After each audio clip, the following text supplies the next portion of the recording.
Hello बच्चों, आज मैं आपको अपठित गद्यांश बताऊंगी जिसे हम इंग्लिश में बोलते हैं अनसीन पैसेज। इसमें होता क्या है कि इसमें आपको कुछ लाइंस दी होती है किसी वाक्य के बारे में, किसी टॉपिक पर आप कुछ लाइन लिखी होती है और उसके बाद नीचे उस लाइनों से रिलेटेड कुछ क्वेश्चन होते हैं जिनके आंसर हमें उस लाइनों में से ही ढूंढने होते हैं। तो इसलिए इसे बोला जाता है अपठित गद्यांश, क्योंकि ये हमारे पढ़ा हुआ नहीं होता, ये सिर्फ हमें किसी भी टॉपिक पर ऑटोमेटिकली मिल जाता है।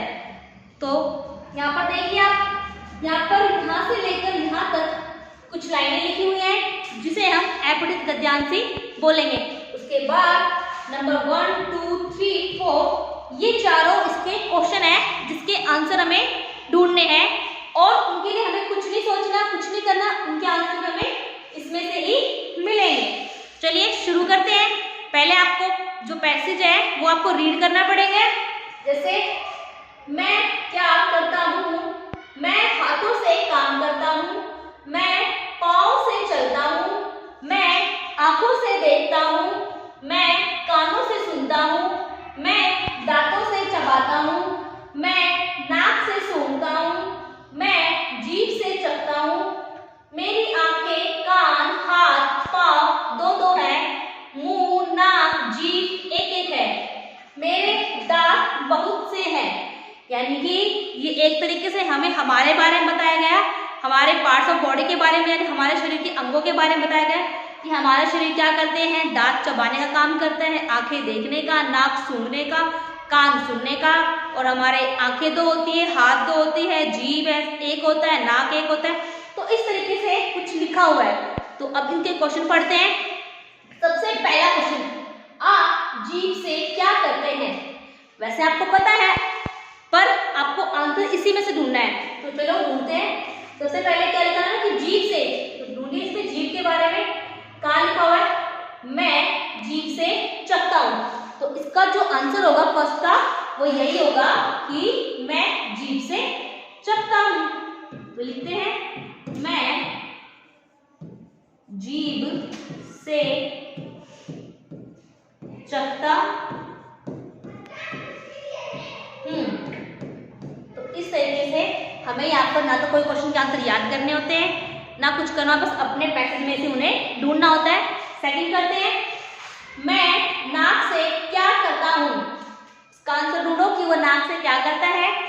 ढूंढिए यहाँ पर, कहाँ पर नाक के बारे में, ये रहा कि मैं नाक से सूंघता हूँ, यानी कि ये हमारा सेकंड आंसर है कि मैं नाक से सूंघता हूँ। तो हमें इसको लिखना पड़ेगा यहाँ पर, मैं नाक से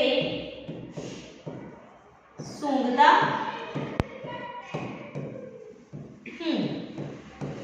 तो ये हो गया हमारा सेकंड आंसर। थर्ड, वह किन से देखता हूँ? इन्होंने खुद ही करके लिखा हुआ, यहाँ पर आएगा कि मैं किन से देखता हूँ। देखने के लिए क्या यूज होता है? आंखें। चलो इसको ढूंढते हैं कि मैं आंखों से देखता हूँ। तो ये हमारा थर्ड आंसर है। क्या? मैं आंखों से देखता हूँ। ये हो गया थर्ड का आंसर। नेक्स्ट फोर्थ, आपकी आंखें कितनी हैं? इसका आंसर भी आपको पैसेज में से ढूंढना है। यहाँ पर कि मेरी आंखें, नाक, कान, हाथ, पाँव दो है, तो हमें ये तो चाहिए नहीं है, तो हमें क्या चाहिए कि मेरी आंखें दो है। तो ये हमारे फोर्थ का आंसर होगा। क्या होगा कि मेरी आंखें दो है।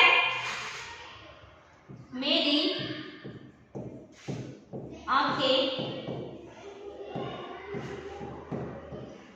दो हैं। तो इस तरीके से बच्चों आप किसी भी गद्यांश को, यानी कोई लाइंस आपको दी हुई है किसी टॉपिक के बारे में, उसे पढ़कर और उससे रिलेटेड क्वेश्चन के आंसर आप उसी में से ढूंढ सकते हो। इसके लिए आपको अलग से मेहनत नहीं करनी पड़ती कि आपको उनके क्वेश्चन के आंसर याद ही करने हो, नहीं, बस आप अपने पैसेज को आराम से पढ़ो और उसे समझो भी कि उसमें क्या क्या बताया गया है, तब आप अपने क्वेश्चन के आंसर को इजीली फाइंड आउट कर सकते हो। और अपने दोस्तों को ये वीडियो शेयर कीजिए ताकि वो भी इसे देखें और सीखें। कल मैं आपको इससे रिलेटेड नया समझाऊंगी कुछ। Thank you.